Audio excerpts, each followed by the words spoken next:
All right, let's dive in. We're about to decode what is, without a doubt, the most fundamental human skill out there.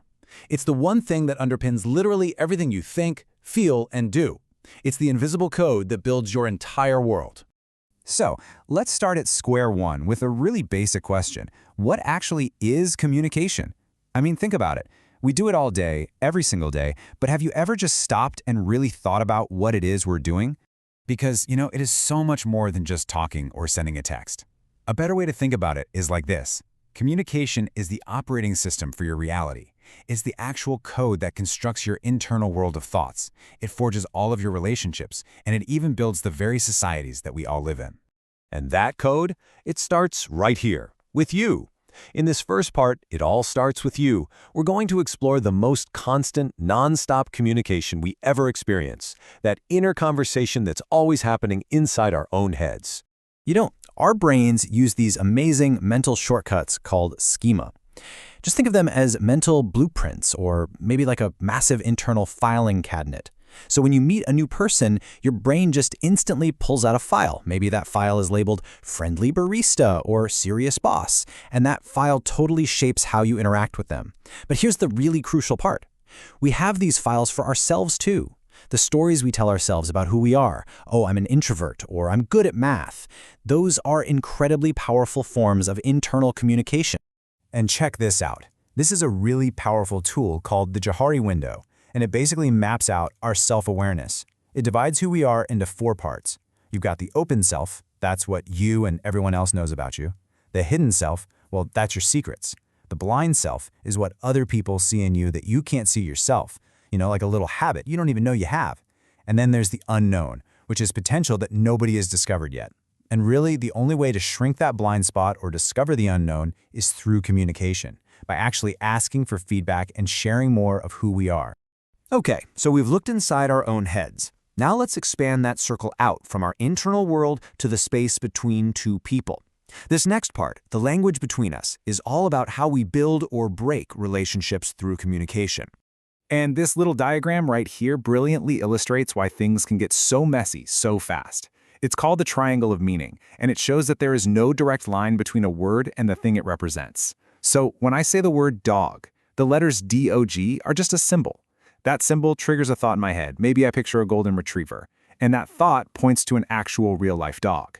But the thought of dog in your head could be a tiny chihuahua. See, same word, totally different pictures. This is the root of so many misunderstandings. Now just take a look at this conversation. How much of the real meaning here do you think is actually being communicated through the words alone? I mean, think about their posture, their facial expressions, the amount of space between them. There's so much being said here without a single word being spoken. In fact, get this, reliable studies suggest that a staggering 65% of the meaning in our interactions comes from these nonverbal signals. Our body language, our tone of voice, they're often shouting way louder than our actual words. So, the crucial point is, what we don't say is often way more important than what we do. Okay, so what happens when we go from a simple one-on-one conversation to a small group? Welcome to part 3, Surviving the Small Group. And believe me, whether it's a project team at work or just a family dinner, the complexity just skyrockets. In pretty much any group, people naturally start to fall into different roles. You might have someone who's a gatekeeper, and they're the one making sure everyone gets a chance to speak. They're absolutely vital for a healthy discussion. But then you might also have a monopolizer, and we all know one, who just loves the sound of their own voice and basically stops anyone else from getting a word in. One of these roles builds the group up, and the other can completely tear it down. And the very structure of how the group communicates really matters. So in a decentralized network, like the one you see on the left, everybody's talking to everybody. It's fantastic for brainstorming and creative work. But in a centralized network, over on the right, all the information flows through just one person. Now that can be efficient for simple tasks, sure, but it can also create serious bottlenecks and some pretty tricky power imbalances. All right, time to zoom out, way out, to the biggest circle of all. In this section, our shared media reality, we're going to look at mass communication. The code that shapes not just our personal lives, but our entire perception of society itself. For almost all of human history, information moved at the speed of a person walking, or, if you were lucky, a horse riding. But just look at this acceleration. You go from the printing press to the telegraph, and then boom, television and the public internet hit us in less than a single century. The way we share information on a massive scale has fundamentally changed what it even means to be human.